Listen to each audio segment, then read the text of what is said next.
Se vorbește din ce în ce mai mult despre costurile energiei electrice și termice, iar noi am decis să facem o economie și să ne punem o barieră termică în studioul nostru sub formă de rulouri. Rulouri la geamuri electrice acționate prin telecomandă, care ne ajută atât iarna cât și vara, dar și dacă vrem să facem întuneric în studioul nostru.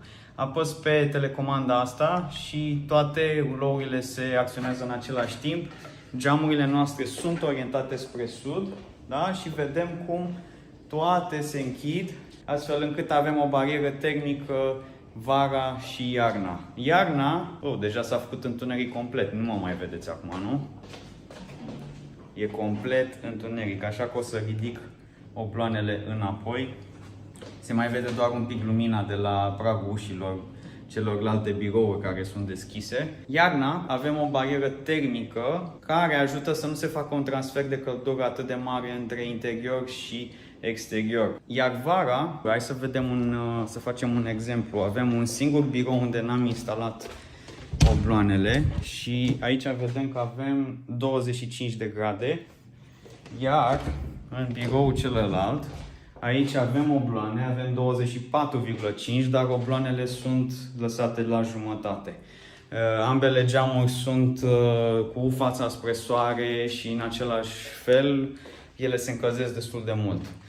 Iar bariera asta acum, mai ales vara, oprește căldura să intre. Dacă aveam jaluzele pe interior sau perdele pe interior, soarele tot intra în cameră și se încălzea. Deci vedem cum ne ajută, efectiv ne ajută, am făcut diferența între cele două camere. În plus, obloanele astea izolează complet, adică se face efectiv o barieră termică și te ajută. Unii zic de 20% eficiență mărită la transferul termic între geamuri, iar noi care avem geamurile astea sunt efectiv foarte, foarte mari. Noi am apelat la cei de la Rulouri București după ce am testat vreo 3 oferte online, pentru că așa trebuie să facem la film, să vedem mai multe oferte.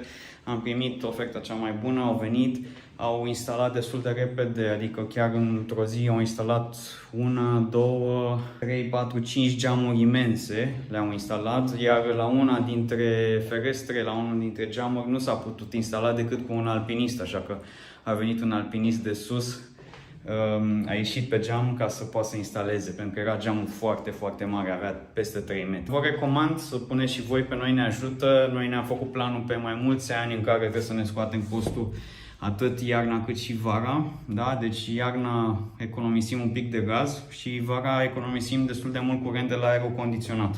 Iarna, pe tot parcursul nopții, noi lăsăm obloanele jos.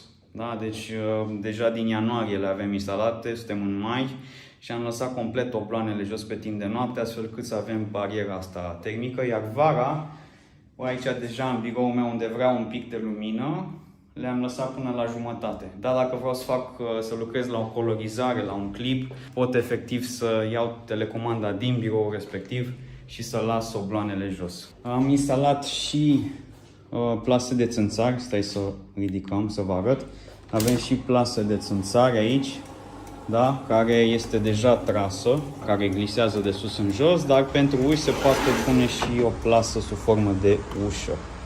Da? Deci ca să se deschide, se apasă un pic în față cu degetul și se deschide, da? Și se trage în jos foarte ușor.